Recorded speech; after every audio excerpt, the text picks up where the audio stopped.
Bueno, buenas noches para todos y para todas. Bienvenidos y bienvenidas a una nueva charla del Semillero Ortopedia y Traumatología de estudiantes de la Universidad CES. Esta noche el doctor Juan José Martínez, estudiante de noveno semestre de la Universidad CES, nos va a hablar de inmovilizaciones.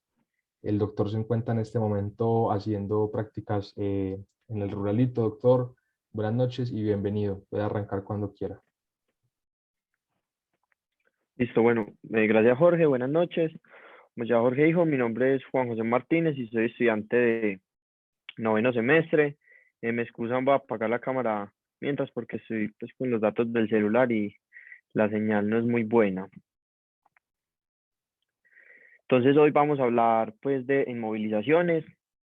Traté de hacer la charla pues como muy práctica, más enfocada pues como desde el punto de urgencias y además de todo, como para que fuera más práctica y más interactiva, realicé pues como unos casos clínicos, entonces espero la participación de todos para que se puedan desarrollar bien. Listo, bueno, toda esa manera de introducción.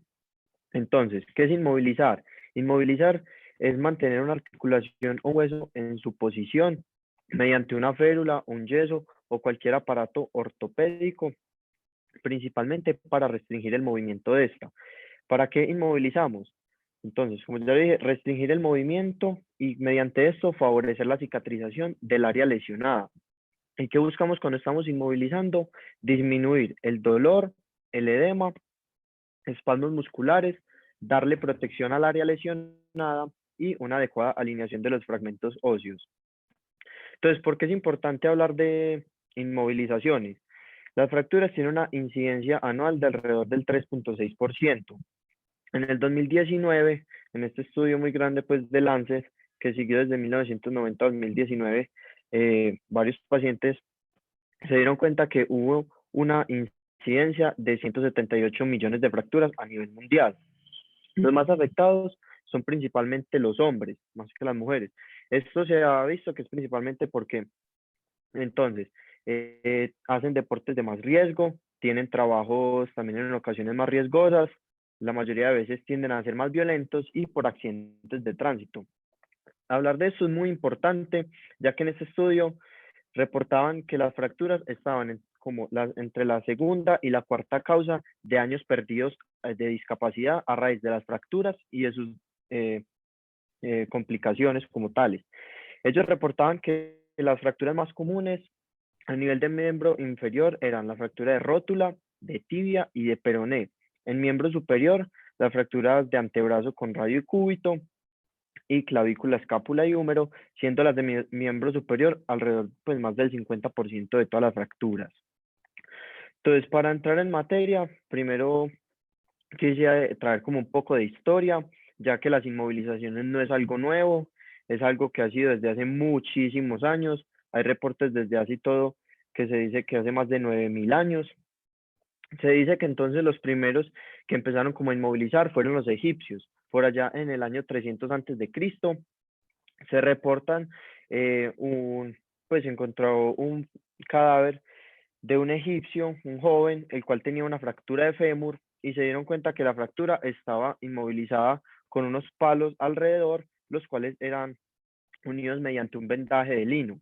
También hay otros reportes que dicen que ellos ya usaban el yeso, ya que en las tumbas de los faraones hay restos de yeso. Luego, posteriormente, en el año 936 después de Cristo, Al-Bucasis, el padre de la cirugía moderna, describió una forma de desarrollar férulas y vendajes a partir de harina, huevo y sustancias vegetales. Ya para el siglo XVIII se fue perfeccionando más la técnica y se empezó a usar el yeso aparte de barro armenio y claras de huevo para inmovilizar las fracturas. Pero el punto pues de quiebre y como lo que hemos conocido hasta ahora, nuestro punto de partida fue el yeso de París, que empezó a usarse principalmente en Europa en 1798, cuando lo popularizó William Eaton. William Eaton era un cónsul británico que se encontraba en Irak y él se dio cuenta que los árabes eran como mucho más avanzados que los europeos a la hora de manejar las fracturas. Él se dio cuenta que los árabes lo que hacían, ya adelante muestra la foto, era que vertían yeso sobre un molde y pues luego de reducir las fracturas y le dejaban esto al paciente, logrando obviamente una mejor pues alineación e inmovilización de las fracturas. El nombre yeso de París surge porque por allá alrededor de 1600, cuando estaba Luis XVI en Francia, 1666, en Londres empezaron a haber muchos incendios, incendios que arrasaron con prácticamente todo Londres.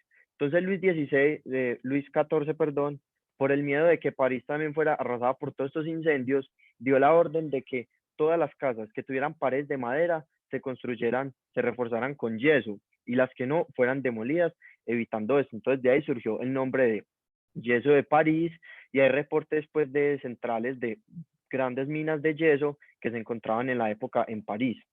Y ya posteriormente, el cirujano militar Antonius Matthiesen describió ya finalmente como el método pues que los principios del método que usamos actualmente, de los vendajes de tela con uso pues de yeso de París. Luego esa técnica pues fue más complementada por Pigorov y finalmente ya por el francés Calot. Entonces acá tenemos pues la fotico de cómo describió Eaton que se hacían pues las inmovilizaciones por allá. Los árabes vertían el yeso sobre este molde y ya entonces ahí el paciente ya quedaba pues inmovilizado. Y esta era la forma en la que escribió Antonius Matthiesen, usando entonces con un vendaje y yeso para inmovilizar las fracturas. Entonces, ¿cuándo vamos a inmovilizar? Uno por lo generalmente cuando piensa en inmovilizaciones es solamente en una fractura, pero muchas más cosas se pueden inmovilizar. Obviamente lo principal son fracturas, pero también podemos inmovilizar en esguinces, en lesiones en tejidos graves, luxaciones, condiciones inflamatorias como la artritis, la tenosinovitis, las tendinopatías, laceraciones profundas y laceraciones a los tendones. Entonces, cuando vamos a hablar de inmovilizaciones y principalmente de férulas o yesos circulares, tenemos que tener claros unos principios. Entonces, ¿cuáles son? Siempre debemos de inmovilizar una articulación proximal y distal al sitio de la lesión. Siempre nuestra férula debe cubrir 2/3 partes de la circunferencia. Los médicos generales, pues idealmente no deberían de poner yesos circulares. Esto principalmente por el riesgo aumentado de síndrome compartimental. Las férulas deben de tener la resistencia adecuada. Se dice que más o menos 14 capas aproximadamente. Siempre se debe dar un adecuado moldeo para la anatomía. Nunca debe faltar algodón para evitar las quemaduras y siempre debemos de sostener la férula hasta que frague. Entonces hay varios tipos de inmovilización. El principal entonces tenemos las férulas, que es el que más usamos en los servicios de urgencias como manejo agudo en la mayoría de lesiones ortopédicas. Los yesos circulares, que ya se pueden dejar más para manejo definitivo, luego de que una lesión haya sido manejada como una férula. Los cabestrillos, que son muy útiles para lesiones de miembros superiores. El brace, que el brace es este preconfigurado de velcro, que es más cómodo para el paciente y se suele usar principalmente luego de cirugías. Los vendajes de tejidos blandos. Los vendajes de tejidos blandos nos ayudan pues principalmente en los esguinces. El más usado pues es en el tobillo, pero también se puede hacer en el codo, en la muñeca. La tracción esquelética, que la tracción esquelética se puede hacer mediante pines, mediante unos pines directamente al hueso o por tracción cutánea. Y los collares cervicales. Entonces, los pasos para aplicar las férulas. El primer paso, entonces, siempre es medir la férula, idealmente en la extremidad no lesionada. Entonces, siempre que midamos debemos de dejar una adecuada pues ventaja de alrededor 2 a 3 centímetros. Luego de esto, de medir nuestra férula con algodón, lo que debemos de hacer es como una camita de algodón. Entonces ponemos acá las 3 capas de algodón. Luego de esto, entonces le damos el adecuado, las capas que necesitemos de yeso, que por lo general para miembro superior decimos que necesitamos de 12 a 14 capas, algunas férulas se pueden poner hasta 10, y para miembro inferior entre 14 y 17 capas. El yeso viene por tallas, entonces siempre es súper importante escoger las tallas del yeso y el vendaje de algodón y el vendaje elástico. Para miembro superior debería ser entre 3 pulgadas por 5 yardas o 4 pulgadas por 5 yardas, y para miembro inferior entre 5 por 5 o 6 por 5.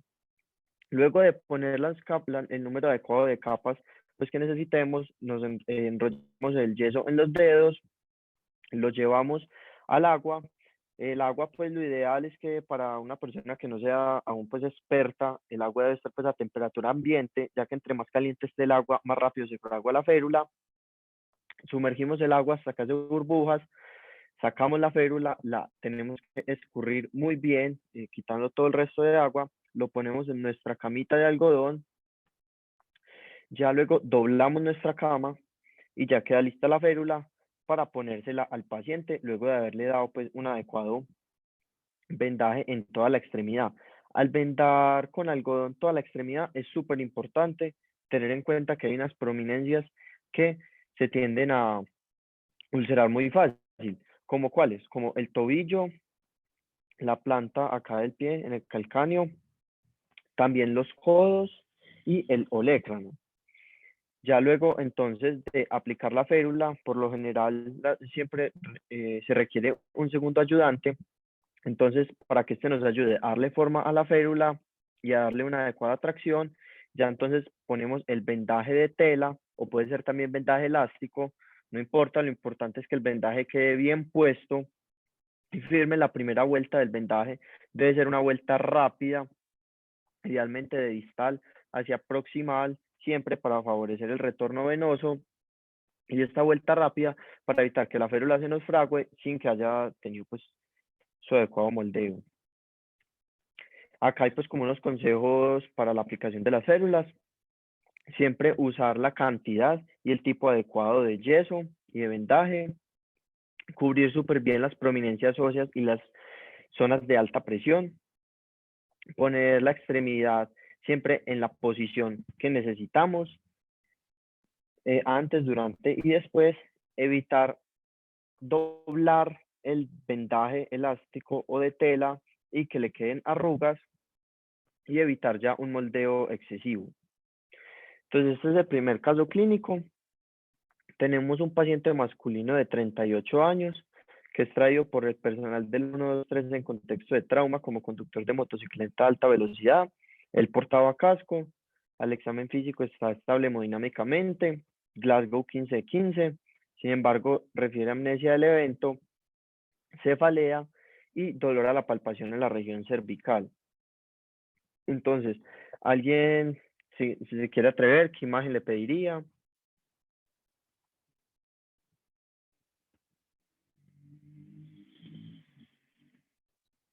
Ánimo a participar. Yo pues, estoy bastante sesgado para participar, pues porque estuve con la presentación con Juan, pero importante participar. Como hemos dicho, yo creo que es como el momento como de perder el miedo y participar. No pasa nada si nos equivocamos. Adelante.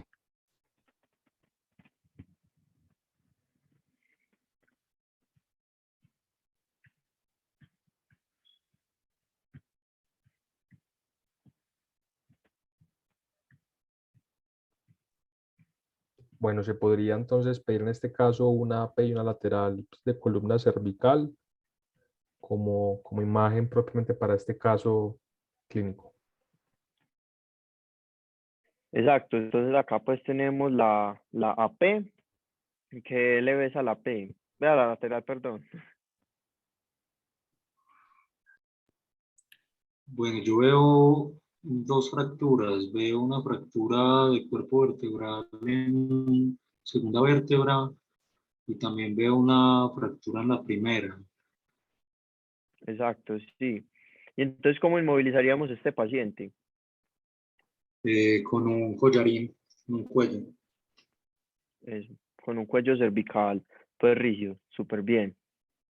Entonces, el cuello rígido cervical, principalmente, pues como ya vimos, para las fracturas cervicales, y también se puede usar para las luxaciones atlantoaxoideas. El otro caso clínico, paciente masculino de 20 años, quien consulta ya que mientras se encontraba jugando fútbol, presenta una caída sobre su hombro izquierdo. Al examen físico está estable hemodinámicamente, tiene dolor a la palpación en la región de la clavícula izquierda y limitación a los movimientos activos del hombro. Lo mismo, ¿qué imagen se le pediría y cómo se inmovilizaría? Se le podría pedir una AP verdadera de hombro y una lateral. Eso, muy bien. Entonces aquí tenemos pues una radiografía pues de clavícula. ¿Qué le ves? Se ve como una fractura como entre el tercio distal y el tercio medial. Se ve ahí pues una fractura ahí en el tercio medio. Y entonces, ¿cómo se inmovilizaría? Con un cabestrillo. Exacto. Entonces el cabestrillo es un método de inmovilización pues muy bueno, principalmente para las fracturas de clavícula, de escápula y hasta de húmero proximal y las luxaciones tanto acromioclaviculares como glenohumeral. Ya no se necesita pues realizar los vendajes que antes se hacían vendajes en 8 también para clavícula, ni nada de eso, sino que con un simple cabestrillo convencional ya la fractura queda pues adecuadamente inmovilizada y ya a criterio pues del médico tratante si es quirúrgica o no.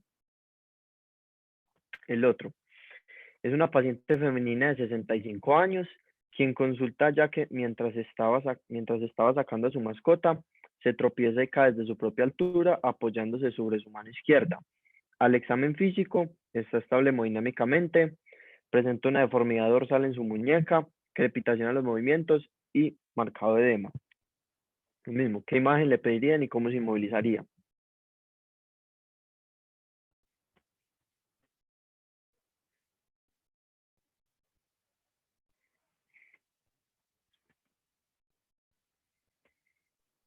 Podría ser una P lateral y una pinza de azúcar. Exacto, entonces acá pues tenemos una AP en la muñeca. ¿Qué le ves?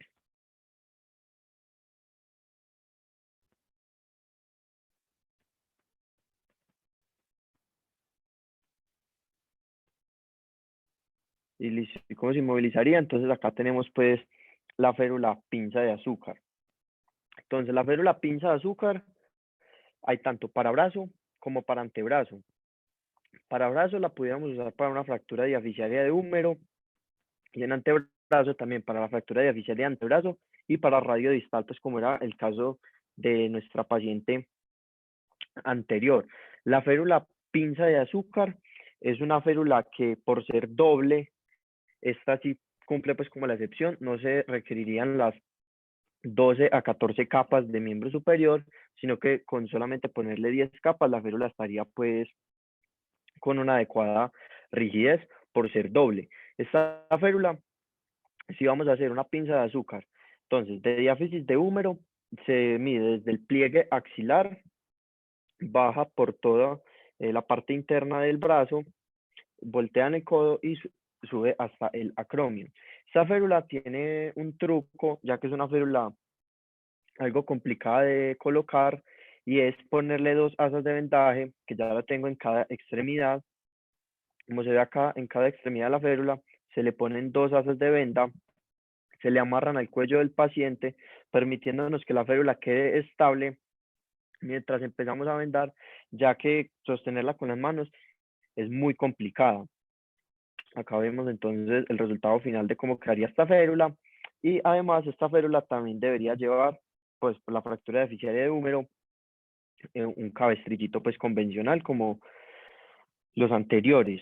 Y ahora para la fractura de diáfisis de antebrazo, o sea la férula pinza de azúcar de antebrazo, se mide desde desde las metacarpofalángicas a nivel palmar, va por todo volar hasta el codo, donde dobla hasta otra vez hasta los nudillos. También se puede poner solamente 10 capas y el resultado pues sería este. Lo ideal de esta férula es que el paciente pues pueda obviamente doblar los dedos.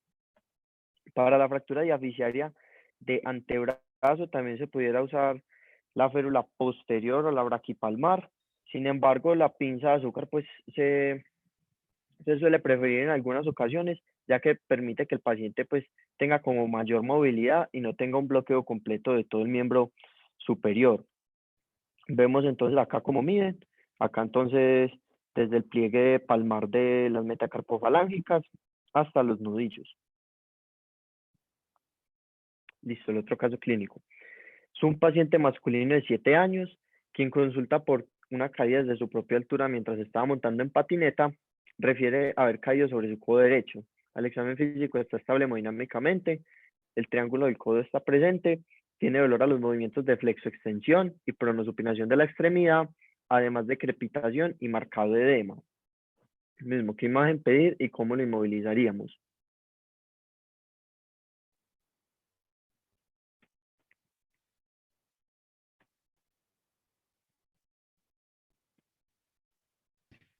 Una P lateral de antebrazo. Eso, entonces, de codo. Eso, entonces pudiéramos pues pedirle ahí una P de codo y una lateral, como podemos ver acá.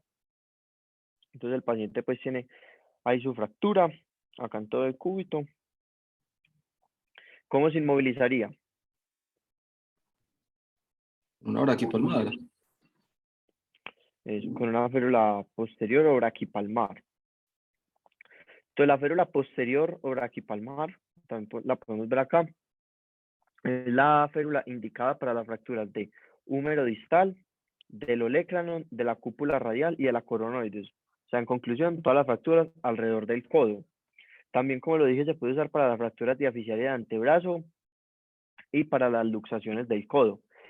Esta férula se mide desde el pliegue de la inserción del deltoides en el brazo, se va por todo cubital hasta también el pliegue de las metacarpofalángicas en palmar, solamente que la férula es toda por cubital.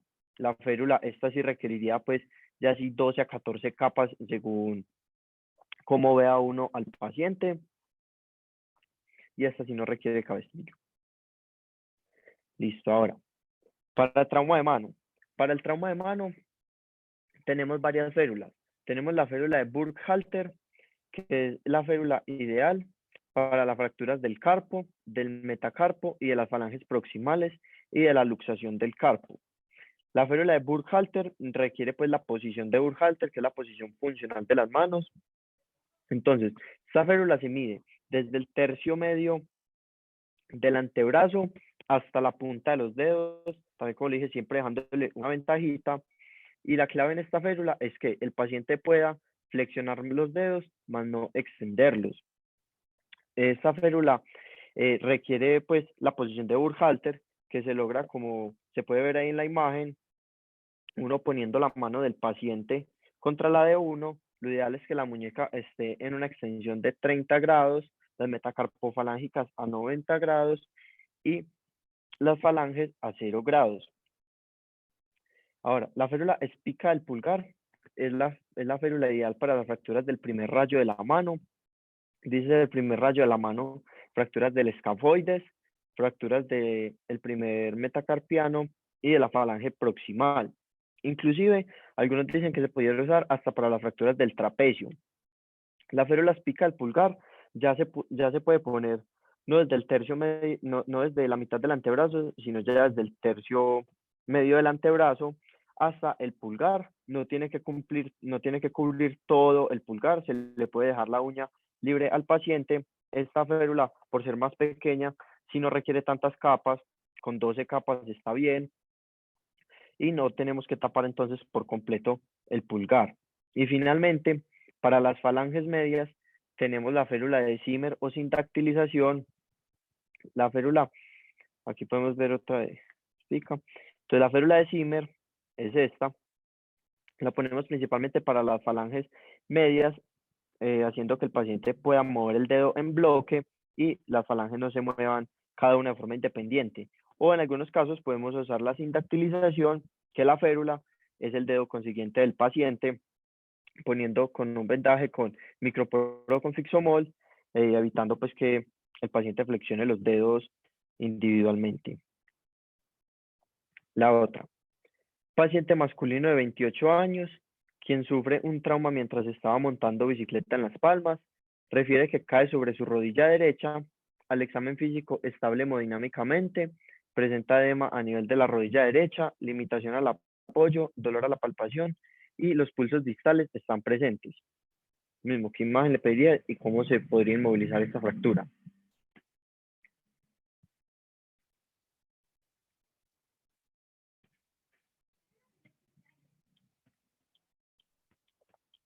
Una pérdida lateral, rodilla. Eso. Y un axial de Entonces, rótula acá vemos- también. También se le puede pedir un axial de rótula, Mm. es correcto. Entonces, en este paciente, pues podemos ver ahí como tiene esa fractura ahí en el platillo tibial lateral. ¿Cómo lo inmovilizaríamos?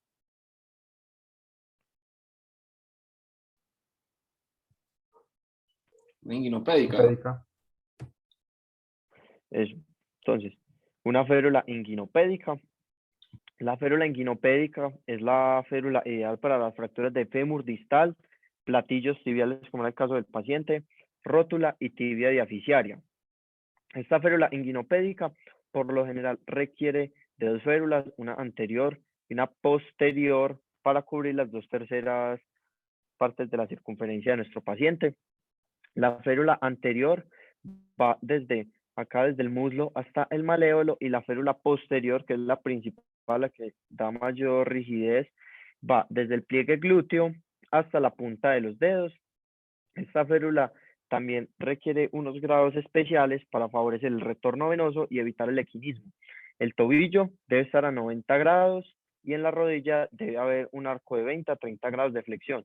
Por lo general, para lograr eso, se le pone debajo al paciente una venda y ya con eso pues se logran los arcos. Algunos dicen que es más fácil si se pone primero la anterior y se hace la posterior para no necesitar pues tantos ayudantes.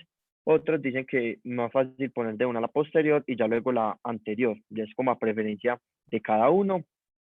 Como ya es miembro inferior, por lo general requiere entre 14 y 17 capas, pero como son dos férulas, entonces no requiere pues las 17. Y finalmente este, paciente masculino de 35 años, quien sufre un trauma en inversión del pie mientras estaba jugando fútbol, posterior a una patada en la región maleolar. Al examen físico está estable hemodinámicamente, tiene incapacidad para la marcha, marcado edema y dolor a la palpación en la región del maléolo lateral. Lo mismo, ¿qué imagen le pedirían y cómo se inmovilizaría?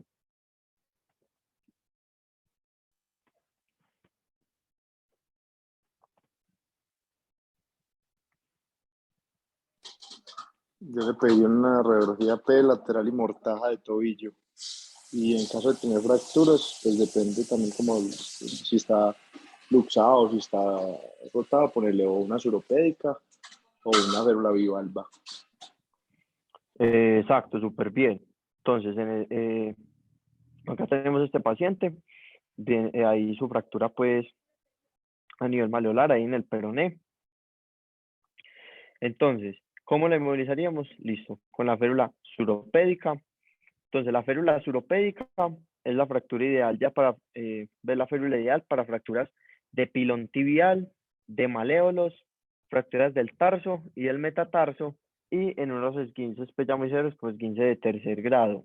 Esta férula suropédica se mide desde la punta de los dedos hasta la parte posterior de la tuberosidad anterior de la tibia. El paciente debe poder flexionar la rodilla, no le debe limitar en nada, y lo ideal es que le hagamos a la férula como una ventaja para que los dedos del paciente no queden libres y no se los golpee pues con todo lo que ve. También, por ser miembro inferior, requiere entre 14 y 17 capas, y como lo dijo el doctor, según el tipo de fractura, ya que si es una fractura trimaleolar, entonces el paciente requeriría una férula suropédica, adicionalmente una pinza de azúcar para darle pues mayor estabilidad a la sindesmosis. Listo. Y para finalizar con los vendajes de tejidos blandos, tenemos principalmente el vendaje en 8, que lo usamos mucho en esguinces, principalmente en el esguince de tobillo, y el vendaje de Robert Jones, lo usamos mucho en lesiones de tejidos blandos, en la rodilla, Es un vendaje entonces que se compone por vendaje de algodón y vendaje de tela, 2 capas de cada uno, y nos ayudan pues en todas las lesiones de la rodilla que no sean pues de fractura. ¿Qué no debe inmovilizarse en urgencias? Las fracturas de la columna vertebral, las fracturas de pelvis sin apertura del anillo pélvico, las fracturas del acetábulo, las fracturas de la cadera, las fracturas de la diáfisis del fémur, ya que la diáfisis del fémur uno podría pensar una inguinopédica, pero muchas veces la fractura puede estar justo donde empieza la férula, entonces estaríamos empeorando el problema, y la fractura de calcáneo, ya que de por sí es estable. Las complicaciones de las inmovilizaciones, tanto con férulas o con yeso, la peor de todas es el síndrome compartimental, que el síndrome compartimental entonces es cuando hay el aumento de los compartimientos de los miembros, que lo que lleva a esto es a una disminución en la perfusión distal y puede generar obviamente isquemia del miembro. Siempre debemos de advertir a los pacientes las famosas 5P, que pain, dolor, parálisis, ausencia de pulsos, parestesias, cambios en la temperatura y palidez. Isquemia, lesiones pues por calor, por no ponerle un adecuado vendaje de algodón al paciente, como el yeso genera una reacción exotérmica con el agua, entonces puede generar quemaduras hasta el 2.º grado, úlceras por presión, por lo mismo en esos sitios que tienden a hacer muchas prominencias óseas, si no se le pone un adecuado vendaje de algodón, vamos a dañar al paciente, infecciones, dermatitis, una rigidez articular si se inmoviliza ya por mucho tiempo y lesiones neurológicas. Entonces, para concluir, inmovilizar no siempre es igual a férulas y yesos circulares. Una adecuada inmovilización es clave en el proceso agudo del paciente. Se debe hacer un adecuado uso de materiales para evitar las lesiones que ya vimos y siempre se debe estar alerta ante posibles complicaciones. Aquí está pues una tablita a modo de resumen de las inmovilizaciones y para cada tipo de lesión cuál inmovilización usar. Listo, bueno, eso fue todo. Muchas gracias.